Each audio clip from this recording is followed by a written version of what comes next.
Hi hello నమస్తే welcome to 24/7 news TV. నేను మీ శాన్వి. ఈ రోజు మనతో పాటు ప్రముఖ ఆర్థోపెడిక్ సర్జన్ అండ్ అలాగే జాయింట్ రీప్లేస్మెంట్ సర్జన్ అన్న డాక్టర్ గురుప్రసాద్ గారు ఉన్నారు. మరి ఆయనతో మాట్లాడి మరిన్ని డీటెయిల్స్ తెలుసుకుందాం. హాయ్ సార్, నమస్తే. నమస్తే మేడం. ఎలా ఉన్నారు సార్? బాగున్నామ్మా. సార్, ఇప్పుడు చూసుకుంటే ఆఫ్టర్ కరోనా చూసుకుంటే ప్రెసెంట్ చాలా వైరస్లు అనేవి కనిపిస్తున్నాయి. మరి ఈ వైరస్ల వల్ల చాలా మందిలో జాయింట్ పెయిన్స్ అనేవి ఎక్కువగా కనిపిస్తున్నాయి. రీజన్ ఏంటంటారు? బేసికల్గా ఆఫ్టర్ కోవిడ్ కానీ ఇప్పుడు రీసెంట్గా కూడా సీజన్ కొంచెము వైరల్ ఫీవర్ సీజన్ నడుస్తుంది. కొందరికి కాఫ్ కోల్డ్ వస్తుంది, దాని తర్వాత ఫీవర్ వస్తుంది. ఫీవర్ తర్వాత జాయింట్ పెయిన్స్ వస్తున్నాయి అన్నమాట. ఓకే, సో ఆ జాయింట్ పెయిన్స్ అంటే ఎట్లా అంటే టోటల్ అన్ని స్మాల్ జాయింట్స్ అంటే లైక్ హ్యాండ్ జాయింట్స్ కానీ లెగ్స్లో కానీ నడుములో కానీ పెయిన్స్ వస్తున్నాయి అన్నమాట. ఇవి రొటీన్గా మనకి చికెన్ గున్యా అని ఒక వైరస్ ఉంటుంది, చికెన్ గున్యా అని. ఆ చికెన్ గున్యా వైరస్ వల్ల మనకి వస్తుంది. అంటే ఆ చికెన్ గున్యా లాంటి వైరసెస్ కూడా ఇంకా వేరే ఉన్నాయి, కొన్ని సబ్ టైప్స్ ఉన్నాయి. దానివల్ల మనకి ఇలాంటి జాయింట్ పెయిన్స్ అనేవి వస్తున్నాయి అన్నమాట. ఈ జాయింట్ పెయిన్స్ ఎందుకు యాక్చువల్గా ఈ వైరస్ ఎప్పుడైనా వైరస్ అటాక్ అయినప్పుడు మనకి జాయింట్ పెయిన్స్ ఎందుకు వస్తాయంటే బేసికల్గా వైరస్ని మనకి చంపేయడానికి మన బాడీ ఒక ఇమ్యూన్ రెస్పాన్స్ అనేది క్రియేట్ చేస్తాం. ఇమ్యూన్ రెస్పాన్స్ అనేది క్రియేట్ చేస్తుంది. అంటే లైక్ కొన్ని సెల్స్ రిలీజ్ చేస్తామన్నమాట. రొటీన్గా ఆ సెల్స్ అనేవి నార్మల్గా మనకి కావాల్సినంత రెస్పాన్స్లో వస్తుంది. బట్ ఇలాంటి వైరస్లో ఏమైందంటే హైపర్ ఇమ్యూన్ రెస్పాన్స్ అనేది ఏర్పడుతుంది. హైపర్ ఇమ్యూన్ అంటే కావాల్సినంత దానికంటే ఎక్కువగా కణాలు రిలీజ్ అవుతాయి అన్నమాట. ఆ ఎక్కువగా రిలీజ్ అయిన కణాలు ఏమైతే బ్లడ్లో అలాగే ఉండిపోతాయి. సో ఆ బ్లడ్లో ఉండిపోయినప్పుడు అవి స్లోగా జాయింట్లలోకి వెళ్ళిపోతుంది. జాయింట్లో వెళ్ళిపోయి అది సెటిల్ డౌన్ అయిపోతాయి. జాయింట్లో సెటిల్ డౌన్ అయిపోయి అక్కడ ప్రెసిపిటేట్ అయిపోతాయి. ప్రెసిపిటేట్ అవడం వల్ల మన రొటీన్గా ఎట్లా ఉంటుందంటే మనం రెస్ట్ తీసుకున్నప్పుడు పడుకున్నప్పుడు కానీ రెస్ట్ తీసుకున్నప్పుడు అవి ఆ ప్రెసిపిటేట్ అయిన జాయింట్స్లో ఉన్న కణాలు ఇరిటేట్ చేస్తాయి జాయింట్స్ని. ఇరిటేట్ చేసినప్పుడు మనకి వాతం అనేది ఏర్పడుతుంది. ఆ వాతం ఏర్పడడం వల్ల మనకి ఇలా జాయింట్ నొప్పులు అనేవి వస్తాయి అన్నమాట. ప్లస్ దాంతోపాటు ఏంటంటే మన బాడీ ఇమ్యూన్ రెస్పాన్స్ అనేది మన బాడీ ఇమ్యూనిటీ ఉంటుంది కదా, ఆ ఇమ్యూనిటీ కొంచెం తక్కువ ఉండడం వల్ల కొంచెం ఉంటుంది. అండ్ కొంతమందికి షుగర్ లెవెల్స్ కానీ బీపీ ఎక్కువ ఉండడం వల్ల కానీ ఓకే ఇమ్యూనో డెఫిషియన్సీ అంటాం మనం. ఇమ్యూనో డెఫిషియన్సీ అనేది ఏర్పడుతుంది అన్నమాట. అలాంటి వాళ్ళలో ఎక్కువగా రియాక్ట్ హైపర్ సెన్సిటివ్ అయిపోతారు ఆ పేషెంట్స్. సో వాళ్ళల్లో కూడా ఇంకా ఎక్కువ జాయింట్ పెయిన్స్ అనేవి మనకు కనిపిస్తాం. ఓల్డ్ ఏజ్ పీపుల్లో కొంచెం ఎక్కువగా మనకి కనిపించే అవకాశం ఉంటుంది అన్నమాట. సో దీనివల్ల మనకి ఈ జాయింట్ పెయిన్స్ అనేవి వస్తాయి. ఓకే సార్, ఇప్పుడు మీరు చెప్పినట్టు చికెన్ పాక్స్ వల్ల ఆర్ఎల్స్ ఏదన్నా డెంగ్యూ అట్లాంటి వైరస్లు వచ్చేటప్పుడు జాయింట్ పెయిన్స్ అనేవి ఇప్పుడు కనిపిస్తున్నాయి. మరి ఇఫ్ ఇన్ కేస్ వైరస్ తగ్గిన తర్వాత కూడా ఈ పెయిన్స్ ఉంటాయా? యా, బేసిక్ ప్రాబ్లం ఏంటంటే వైరస్ వెళ్ళిపోతాయి. లైక్ వైరస్ని చంపేస్తాయి, మన బాడీలో సెల్స్ చంపేస్తాయి. బట్ ఆ కణాలు అనేవి అవి ఇంకా ఎక్కువ మోతాదులో ఉండిపోవడం వల్ల అవి ఆ బాడీలో అట్లనే ఉండిపోతాయి, స్లోగా కరిగిపోతాయి అనమాట. కరగడానికి కొంతమందికి 3 వారాల్లో కరిగిపోతాయి, కొంతమందికి 6 నెలలు పడుతుంది, 3 నెలలు పడుతుంది. అది బాడీ ఇమ్యూన్ స్టేటస్ బట్టి స్లోగా కరిగిపోతాయి. ఆ కరిగే వరకు ఆ కణాలు మన జాయింట్లో ఉండే వరకు ఇలా మనకి జాయింట్ పెయిన్స్ అనేవి రావడం జరుగుతుంది.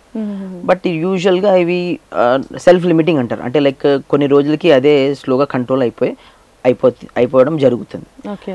ఇది డిఫరెంట్. ఇది మనకి రుమటాయిడ్ ఆర్థరైటిస్ అంటారు చూడండి, దానికంటే డిఫరెంట్. రుమటాయిడ్ ఆర్థరైటిస్లో ఫీవర్ అటాక్ అలాంటివి ఏమి ఉండవు అనమాట. రుమటాయిడ్ ఆర్థరైటిస్లో ఏంటంటే మన బాడీయే ఇమ్యూన్ రెస్పాన్స్ క్రియేట్ చేస్తుంది. ఇక్కడ వైరస్ వల్ల ఇమ్యూన్ రెస్పాన్స్ అనేది క్రియేట్ అవుతుంది. ఓకే, సో అది సెల్ఫ్ లిమిటింగ్ కాదనమాట. అది ఏజ్ పెరిగే కొద్దీ ఇంకా పెరుగుతూనే ఉంటుంది. బట్ ఇక్కడ అట్లా కాదనమాట. ఇక్కడ ఏంటంటే ఆ కణాలు మన బాడీలో ఉండే కణాలు కనుక అట్లాగే స్లోగా కరిగిపోతుంది. అది కరిగిపోతే ఆటోమేటిక్గా జాయింట్ పెయిన్స్ అనేవి స్లోగా తగ్గిపోయే అవకాశం ఉంటుంది అనమాట. ఓకే, మరి ఈ జాయింట్ పెయిన్స్ రాకుండా ఉండాలంటే ఏం చేయాలంటారు సార్? జాయింట్ పెయిన్ ఈ వైరస్ కండిషన్లో మనకి జాయింట్ పెయిన్స్ రాకుండా ఉండాలి అంటే బేసికల్గా మనము అక్కడ ఏమవుతుందంటే బేసికల్గా జాయింట్లో ప్రెసిపిటేట్ అవుతుంది అనమాట. ఆ కణాలు అనేవి రెస్ట్ తీసుకున్నప్పుడు జాయింట్లలో అలా ఉండిపోతుంది, అది ప్రెసిపిటేట్ అవుతుంది అనమాట. సో అవి ప్రెసిపిటేట్ కాకుండా మనం చూసుకోవాలి. సో ఆ కణాలని మనం జాయింట్స్ మూవ్ చేస్తున్నాం అనుకోండి ఆ కణాలు అనేవి ప్రెసిపిటేట్ కాకుండా మళ్ళీ డిజాల్వ్ అయిపోతుంది అనమాట.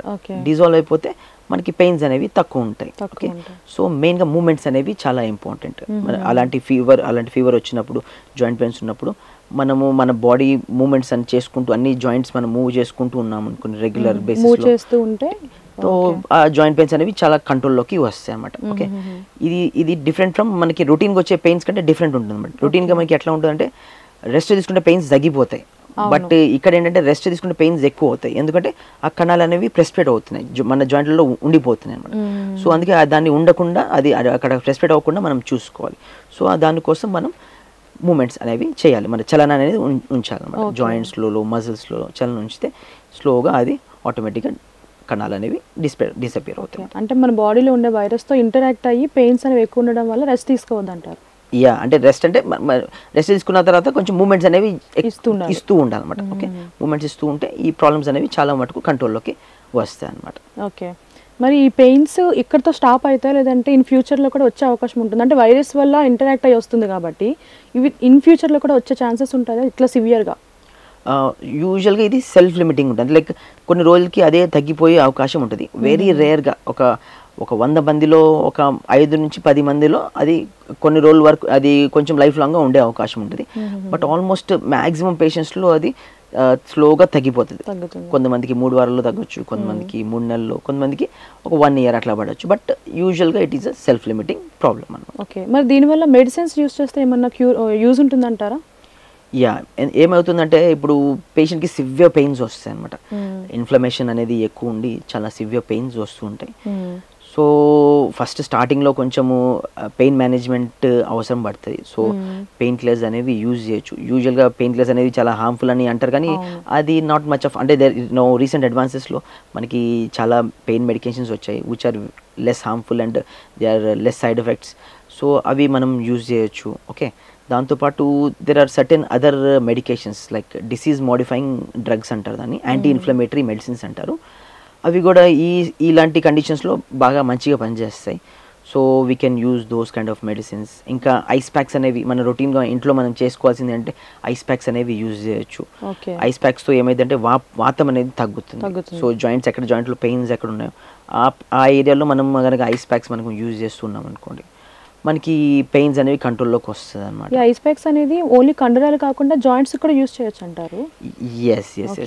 సో బేసిక్గా ఐస్ ప్యాక్స్ ఎప్పుడు యూజ్ చేస్తామంటే మనకి ఏమైనా ఇంజురీ అయిందనుకోండి, ఇంజురీ అయినప్పుడు వాస్తుంది, జాయింట్ వాసిపోతుంది అనమాట. సో ఎందుకు వాస్తుంది అంటే బ్లడ్ సర్క్యులేషన్ అనేది ఎక్కువ అవుతుంది అనమాట.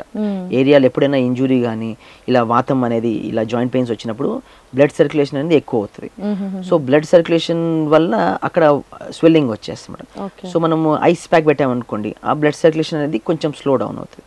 సో మనకి స్వెల్లింగ్ అనేది తగ్గుతుంది.